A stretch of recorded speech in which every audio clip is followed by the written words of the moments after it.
sometimes controversial, always politically incorrect, and pro-life without exception, without compromise, and without apology. It's the Pro-Life America podcast with your hosts, Sarah Waits and the president of Life Dynamics, Mark Crutcher.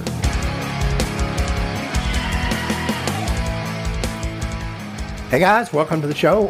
Sarah, we have been off for a couple of weeks. Yep. Just to let people know, we're still alive. Nothing happened to us. We are involved in two really intensive projects right now. One of them is we're having to redo all our websites. Yeah. And Sarah's been burning the midnight oil getting these websites redone. And literally. Yeah.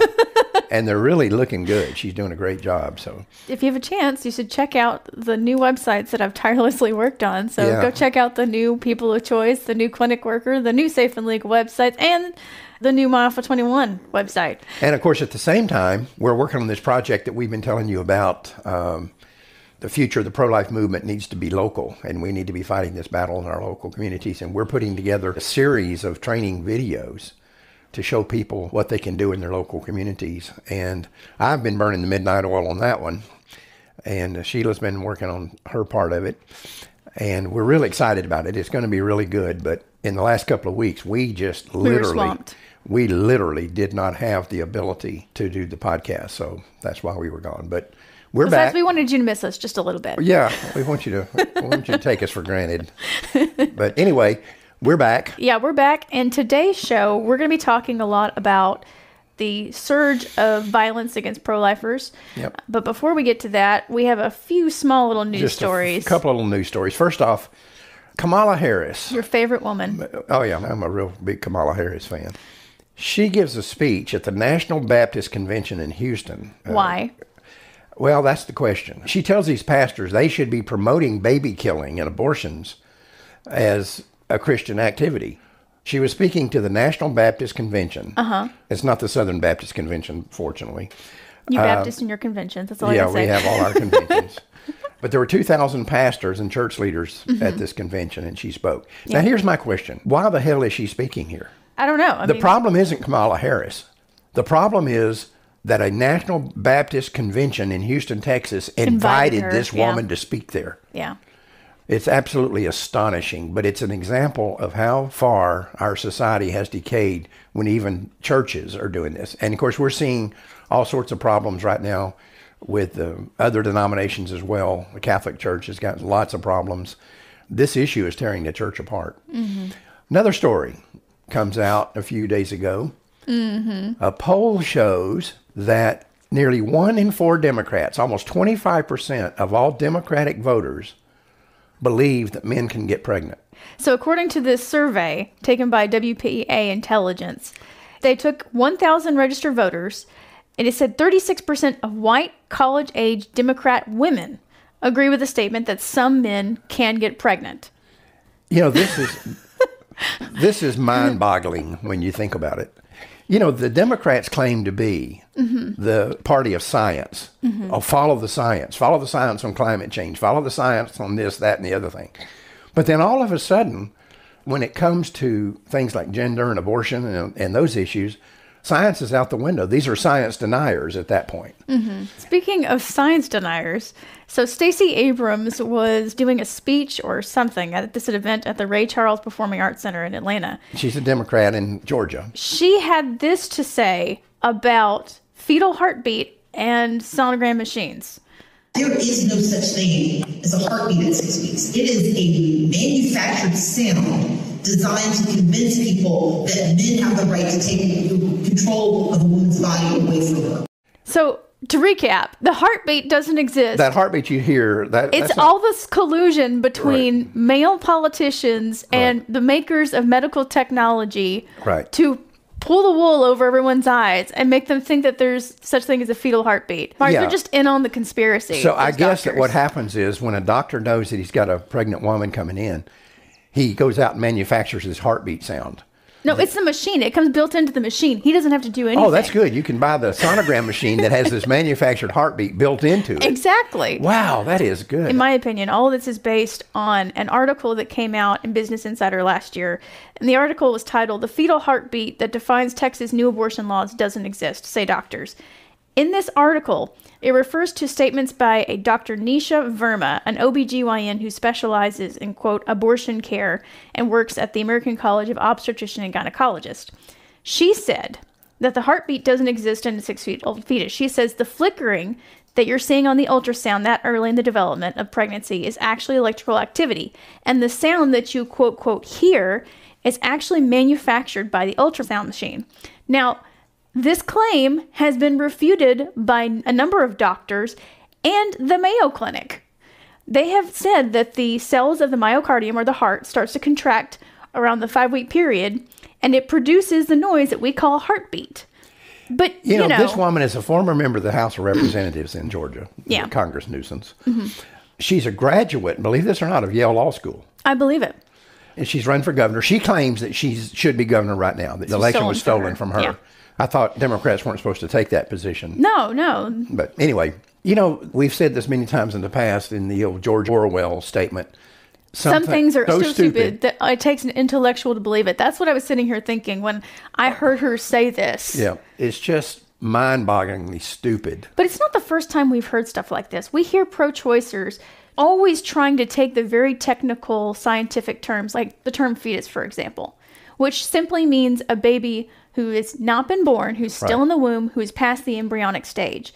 And they use that scientific term to dehumanize the baby. To humanize them. It's just a fetus. It's just a fetus. Right. Yeah, it's a fetus. A fetus is an unborn human being. Well, it'd be like somebody... There's nothing less human about them. That's like me going up to you and saying, well, you're just a Homo sapien. Right. Yeah, you're a Homo sapien. You're a human. Yeah. But they use these super scientific terms to dehumanize and to rationalize the killing. Yeah. And people fall for it. Yeah, they do. It's amazing. But saying, well, it's not a baby, it's a fetus, is like saying, oh, it's not a baby, it's just an infant. Mm-hmm. It's the same exact concept. And speaking of stupidity, and before we get to our thing on violence, a woman named Andrea Prudenti is on vacation with her, they don't say whatever he might be. They were on a baby moon. Because she was pregnant. She goes to Malta. Which is in Europe. And has extremely strict laws that protect the unborn child. Abortion is not tolerated at all in Malta. And according to this article, they were there to celebrate the pregnancy when she began to experience problems. And she was told by medical staff at a hospital or whatever there in Malta that her pregnancy was no longer viable, but because of their laws, they refused to do an abortion. But the point is that the baby still had a heartbeat. Mm-hmm. And we've seen this situation many times before where a pregnancy was not supposed to be viable, and a year later you have a 3-month-old baby. Yeah. So you can't always go by that. But what they're saying is the baby still had a heartbeat, so if the baby was still alive, we're not going to kill the baby. Mm-hmm. Now she is going to sue. This is an American. Mm-hmm. She is going to sue the Maltese government for not allowing her to have an abortion. She's launching a legal challenge and asking the First Hall of the Civil Court to declare 2 articles of the Criminal Code which ban abortion to be a violation of the Constitution and the European Convention on Human Rights. Having seen the way pro-aborts work and the way their minds work, and the way this thing laid out, what I'm thinking of is this was a setup. I don't know. I don't know that either. I'm saying it would not be beyond the pale for some pro-abort like this to have a problem with her pregnancy or intend to get an abortion all along and go to a country that does not allow abortion. Because we know for a fact, and we've talked about it here on the show several times, that the American abortion industry is working hard in other countries to protect abortion. And sometimes, like for example, in the case of Mexico and Canada, so that those become alternatives for women seeking abortion if abortion becomes illegal nationwide here. This would not surprise me even a little bit. And I know it sounds cynical, but I have dealt with these animals for almost 40 years of my life now, and I know how they think. And I look at this woman and I'm thinking, this seems awful convenient that she happens to take a vacation in the European country that has the most protective laws for the unborn child. And all of a sudden now she has a complicated pregnancy. And all of a sudden now she's wanting an abortion, which she can't get. But she's nearby other countries where she could get one if she wanted it. I don't know. I mean, is it possible? Sure. But there's also a possibility that something like this could just happen. It could happen. And I think if it did happen, and let's say that if I were this woman's concubine, husband, whatever this guy is, I'd say, let's cut our vacation short and get back to the United States and get you some help. Or get you to another country where you can Whatever. get help. Whatever. Take you to Germany or to France or to Spain or wherever you want to take. But this just seems too set up to me. It just seems too pat and too contrived. And especially when you look at what's going on right now here in the United States, where the American abortion industry, and we've started a file, we've got an enormous file on all of these things that they say are going to happen as a result of abortion being illegal. And this is one of the things that they're talking about. Isn't it nice that they have an actual case to point to now? Yeah. You know, you hate to be cynical, but when you're dealing with people who defend legal abortion, they're capable of anything. And I don't think it's beyond the pale here that this is what's happened. Well, the result of this is, according to this article, it says the Maltese government is currently waiting on the results of a review into its abortion ban that was instigated after Predente's situation. The health minister, Chris Farn, said they would look at the parts of Maltese law that prevent doctors from providing care when it is, quote, needed. Yeah. But the main thing that we wanted to talk about today was the surge or the wave of violence that's happening in the issue over abortion right now, which is not surprising considering Roe versus Wade was overturned by the Supreme Court. I mean, I think this is only a natural reaction from what could happen. Well, I have been saying for years, you've heard me say it a million times. I started saying it 20 years ago, that the closer we get to winning, the more violent these people are going to become. And that's what you're seeing right now. You're seeing this played out all over the country. Just a couple of days ago, we had a situation where the FBI breaks into this guy's house, a pro-life activist. His name is Mark Hawk. Yeah. Now, the FBI is saying they didn't send in a SWAT team, but they do admit that there were quite a few agents. 20 to 30 agents. What, was it 7 o'clock in the morning? 7:05 in the morning, yeah. Yeah. Apparently, they surrounded his house. This was on September 23rd, so this was last Friday. And before opening the door, Mark tried to calm them, saying, look, I'm going to open the door, but my children are home. I have 7 little kids in the house. You know, if y'all could just not scream, not pound. They didn't do that. When they rushed in, they had guns drawn and shields up in the faces of him, his wife, and the children. They arrested him and they started to put him in a vehicle. And his wife was asking what grounds they had to arrest him. Where's the arrest warrant? You know, they can't just take him. According to her, she said that they replied to her they were going to take him whether they had a warrant or not. Eventually, she says that they presented her with the first page of a warrant, which showed that he was charged with violations of the F.A.C.E. Act due to an alleged, quote, quote, attack of a patient escort. Now, we've got this violent crime epidemic all over the country because of these Democrats that are running these big cities. And yet we've got the resources to put 20 to 30 armed FBI agents going after one pro-life activist. Which, I mean, everybody is admitting is more than a little excessive for one guy. But when they go and talk about the violations of the F.A.C.E. Act, I think people need to hear what the situation is surrounding that. So according to Mark Hawk and his friends, he goes to Planned Parenthood clinics and he does sidewalk counseling. There was a Planned Parenthood clinic escort there who had been shouting obscenities at his 12-year-old son who was there with him, and had even gotten physically close to the boy as he was yelling. Concerned for his son, Mark got between them and he pushed the guy away a couple of times. When he pushed him one of the times, the guy fell down. Now, according to what I have read in the articles about this, it appeared that the man did not sustain any injuries from his fall. Now, the altercation was captured on video. Both police and the district attorney declined to file charges against Hawk at the time. The clinic escort then decided to file a private criminal complaint in the Philadelphia courts. The case was later dismissed. There's nothing there. Now, days later, Hawk received a target letter from the U.S. Attorney General's office informing him that he was the focus of a federal criminal probe into that incident.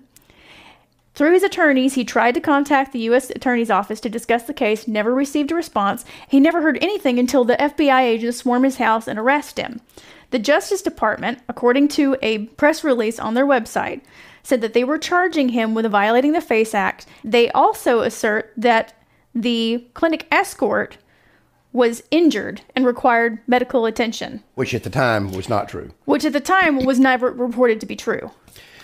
We are in dangerous times. We've seen recently an older woman. Yeah, an elderly pro-life woman in Michigan was shot in the shoulder while she was canvassing to discuss Proposition 3, So she was going around having conversations with people at their homes about this proposition that's supposed to be voted on. She was shot in the shoulder. She drove herself to the police department, and then she was taken to a hospital where she was treated and But we're released. seeing instances like this. 60 different CPCs have been attacked and firebombed. Yeah. We've seen instances like this really starting to grow since Roe was overturned. Last month, there was a teenager named Grace Hartstock who volunteered with Students for Life, who was canvassing over the Value of Them Both Amendment in Kansas that, was later not voted into law. But a woman answered the door to one of the residences she knocked on, and the woman declined to speak to her politely. And so as she was leaving, there was a person yelling from inside the house who approached her. The woman came out of the house, started yelling, she says, started pushing the teenager with her hands, and started hitting her with her fist while she was trying to walk away from the house down the driveway. The teenager also reports that the woman continued to follow her down the street, shouting things at her like, "I hope you get raped and I hope you get run over a car," before eventually returning to her house. So, But we're seeing this over and over again. Yeah. These are not becoming isolated incidences anymore. No, and we had an interview with a pro-lifer who was attacked in front of a school by teenagers right in front. Of the principal of the school. Yeah. Right. Who just stood there. Stood there and did nothing. We're seeing this more and more. And this situation with the FBI is really concerning. We have the most pro-abortion government right now we've ever had, and that's really saying something. Yeah. When you go through the Clinton administration, the Obama administration, and now you've got this collection of animals. And I don't know how you get 20 to 30 FBI agents who say, yeah, I'd be willing to go to this house. I don't know that it's a matter of willing, like they're ordered to. That's what I'm saying. Even if you're ordered to, where do you get these guys that are willing to follow orders to that degree? I mean, if you're going to say that is justification for it, then you got to go back and let all these Nazis free from World War II who say we were just following orders. That was their argument. Yeah, I was running that death camp and I executed 75,000 Jews, but I was just following orders. I didn't come up with the orders. I just followed them. I was a soldier, or I was a member of the SS or the SA or the SD or one of the other Gestapo-like organizations. And now we've got the Biden administration wanting 78,000 more IRS agents. Yeah. IRS agents. The IRS is going to become the Gestapo of the United States if this happens, because that's what they're trying to do. So when you see things like this and you say, well, I don't think the IRS ever become the Gestapo, go back 30 years ago and describe what these 20 to 30 FBI agents did to a defender of the FBI then, and they'd say, that'll never happen. That would never happen in the United States on such a low-level crime. I mean, they wouldn't have gone after John Gotti like that. So this is a very dangerous environment that we live in. Well, it's interesting when you see people on both sides commenting and writing about this incident and saying, this smells, this stinks to high heaven. Right. And it begs the question of what's happened in the investigations of all these CPCs that were firebombed. You don't think for one moment there's an investigation, do you? I would like to think so. No, well, you're Rebecca of Sunnybrook Farm if you believe that. You got to believe in the tooth fairy. I believe in the equal application of the law. Just think about this. Let's say that the guy is convicted for whatever they went there for. If he doesn't get at least 50 years, then there's no way you can justify 20 to 30 FBI agents invading his home at 7 o'clock in the morning. If it's a crime that doesn't get very much time or no time or just a fine, how do you justify that? That'd be like if I've got an unpaid traffic ticket and all of a sudden 20 or 30 FBI agents break in the door to get me from my unpaid traffic ticket. Well, and all of this fell under the F.A.C.E. Act, which is the thing that is probably the most flimsiest part of this whole case altogether. And I know that there are a lot of people out there who are listening to this who probably don't know what F.A.C.E. is. Yeah, so why don't you go ahead and Freedom tell of them. access to clinic entrances. So what does that mean? F.A.C.E. That means you can't layman's block term. somebody from going into an abortion clinic. Basically, you cannot obstruct and prevent people from going in and out of the clinic. Right. Like, that's the deal. And so how in the world this man was charged under F.A.C.E. makes no sense to me, because he was not obstructing or preventing anyone from entering or exiting the clinic. Well, that's the dichotomy that you get into when you pass these laws like this. And it's kind of like they can imply it any way they want to. Once the law's on the books, then we can kind of make our own mind up as far as whether this applies or not. And the best example I can give you on that is the RICO statutes. These RICO statutes were designed to go after organized crime, the mafia. When they were being debated in Congress, the liberals were concerned that it could be used to go after people who are not members of the mob. They were concerned about going after union members on strike, how RICO could be used to go after union members or people protesting the Vietnam War or whatever it might be. And one of the biggest opponents of it was Ted Kennedy. And he was saying, you know, until we have assurances that this can't be used for these other things, then I'm not going to support it. And he didn't until they wrote a piece into the RICO statute that said, in order to be guilty of RICO, you had to have a predicate act that was illegal, and your motive had to be financial. That's how they were going to get the mob. And if you didn't have a financial motive for whatever it was you did, you can't apply RICO. Kennedy and the rest of the ultra-left then decided, okay, we're okay. So they go forward with it. Then some years later, they wanted to use it to go after pro-lifers who were protesting abortion clinics. I thought the motive had to be financial. Then all of a sudden they said, no, your motive doesn't have to be financial anymore. They just ignored that part of the law. I mean, and we all remember the Now versus Scheidler, when they went after Joe Scheidler for years and years and years and kept him tied up. For someone who doesn't know about Now versus Scheidler, kind of sum it up a little bit. Well, Joe Scheidler, one of the heroes of the pro-life movement, was charged with F.A.C.E. and now then sued him civilly, and they kept him tied up in court for years, cost him hundreds of thousands of dollars. At one point, they had a lien on his house. They were going to take his house away from him over this. Now, he eventually won. And when he won, the pro-aborts ignored it and continued to go after him, as did the United States Department of Justice. He had to win in the Supreme Court 3 times. 3 times? On the 3rd time, then they finally quit and let him go. Wow. But RICO was clearly established to go after organized crime. To contend that Joe Scheidler was part of organized crime and had a financial motive to picket in an abortion clinic was preposterous. Yeah. And even some people on the attorneys on the left were saying, wait, I'm a little uneasy about this. A little uncomfortable with this idea of using RICO in this way. I mean, here's the thing. The people on the left who are like, oh, yeah, this is great, need to understand that the moment you start using laws like this against your political opponents, it can be used against you in the same way. When you open the door for that, you open the door for everybody. Because power shifts. Who's in leadership shifts. As we see in this country every 4 years. I mean, as much as you may pat yourself on the back because you think the ends justify the means, you got to remember you're opening up a nasty Pandora's box that you may not be able to shut again. Yeah, it can turn around and bite you. Yeah. But anyway, we're in dangerous times, and I'm telling you something. Let me tell you where it's going to get real dangerous. Let's just say that what everybody's predicting is going to happen, and I'm not totally convinced that it will, is that there's going to be a complete wipeout of the Democrats in the November elections. I don't think it'll be a complete wipeout. My prediction or my hunch is that they're going to lose a lot of seats in the House and the Senate. That's the general thought. That's the conventional wisdom. That's going to happen. I'm not totally convinced, but let's just say it does. What I don't want to see is the Republicans to get overconfident and start patting themselves on the back all of a sudden and, oh, we've got this one. This is a done deal. That's how football teams lose. You know, they get way ahead. They get arrogant. They get way ahead in the 3rd quarter and then they lay down. And next thing you know, they've lost. Yeah. Same thing here. So I don't want to see the Republicans do that. But let's just say that that's what's happened. Well, what we also can predict from that is that the attitude's going to be then that even if he runs, Joe Biden couldn't possibly win in 2024. Couldn't possibly win if he gets wiped out like that in 2022. What that means is he's a lame duck president. And I think he's going to perform as a lame duck president, whether he is one or not. The Justice Department and the FBI and the IRS, those become hyper dangerous organizations at that point. And Joe Biden becomes really dangerous because the reasons you wouldn't do those things are that you might not get reelected.